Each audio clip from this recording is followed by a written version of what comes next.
Hello everyone, KROW Overwatch back again with another video.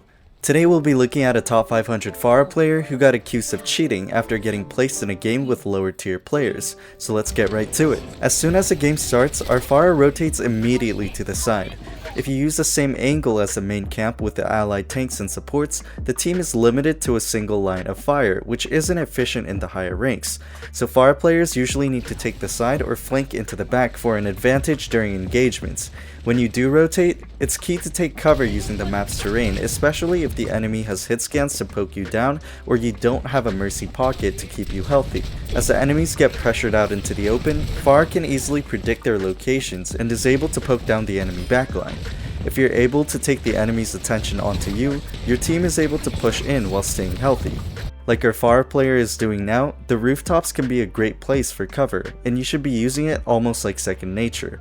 Closing the distance to the enemy Ana like our Pharah is doing now, we can begin taking more aggressive angles to secure kills. By the nature of Pharah, she's at the strongest state when you're able to fly directly on top of the enemy heads, akin to a Junkrat in tight spaces, or Reaper when he's able to be in point blank range. In most ranks under Masters, players get into panic mode when such situations arise. It's insane how much discrete value she was able to get in the teamfight by simply setting up properly. Because of the difference in ranks between our Pharah and the enemy players, she catches the Cassidy, then decides to spawn camp the enemy team. To be fair, it's super difficult to deal with a Pharah camping out on the high grounds on Rialto Point B. It must feel horrible to be in the position of the enemy team right now. Our Pharah plans on engaging through the high ground for extra staggers. Hold up, did you notice anything strange so far? Time to turn on the team banners and heroes. Let's also ramp up the hero outlines. Now let's look at everything one more time.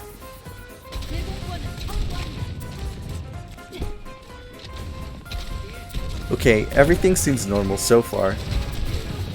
But the Pharah starts sharing into the wall when she shouldn't be sure whether the enemy would re-peek through the door.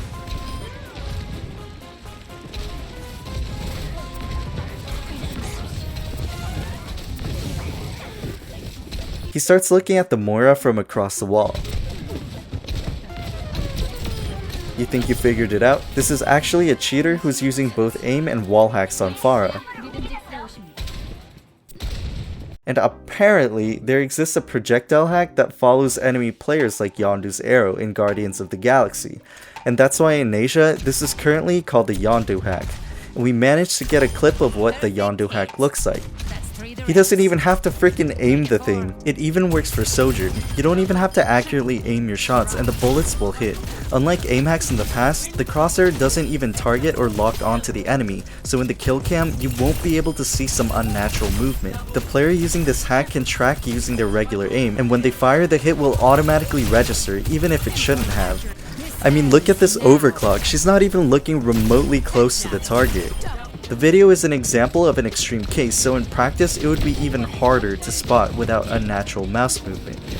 Unlike the past when most cheaters were playing hit scan heroes, now there are hacks out there for projectile heroes like Pharah. One of the members of the KROW Overwatch team was able to get in touch with someone who had information on these cheats, which is why we're sharing it with you guys today so you guys can be aware. There are apparently tons of cheaters in top 500 who go completely unnoticed in the Asia region, and I would argue that the American and EU servers are not out of the exception either.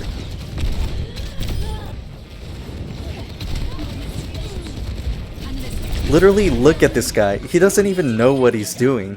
When you play against projectile DPS, tanks, or even supports, and your team gets steamrolled, it's so crucial now that we start looking at the kill cams and replays to build the habit of questioning the authenticity of these players. Blizzard needs our help in getting rid of these cheaters from our game, and I can't emphasize how important it is for us to report them as soon as we spot them.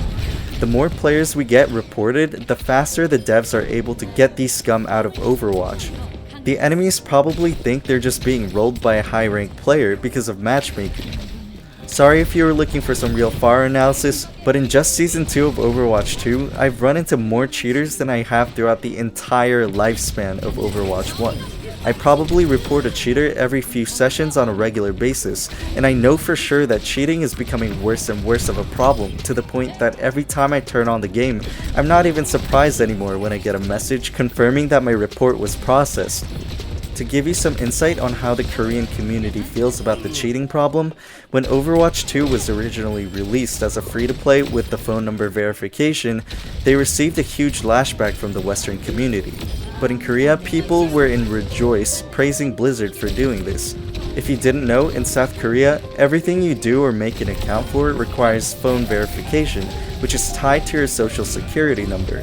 That means that anyone cheating on a Korean account could be traced and legally dealt with. So any cheaters that were playing on Korean servers are accounts made in other countries where phone numbers were not required to register. From the Korean perspective, 100% of the accounts that were cheating came from outside the country. So the requirement to register a phone number to play Overwatch was their chance to improve the quality of their games. But after Blizzard removed the requirement for players who owned Overwatch 1 previously, all the alt accounts and smurfs became readily available for infiltration back into the Korean servers, and the entire Korean community was horrified to hear this news. This is a problem the dev team needs to address, and although there might not be a way to completely rid the game of cheats, we can as a community improve the quality of matches over time. First, Blizzard needs to make a stronger anti-cheat system to be the first line of defense. Second, the matchmaking system needs to be improved so that it becomes easier to spot players who aren't supposed to be in your games, whether it be a cheater or a smurf. Third, we as a community need to stay vigilant to spot and report these players. Hope this video helped, and if you have any advice for spotting cheaters or hacks that you've noticed that people need to be more aware of, let us know in the comments below, and watch the rest of the video as a reminder of how screwed up this is, and engrave into your mind things to look out for in your games. Thank you for watching.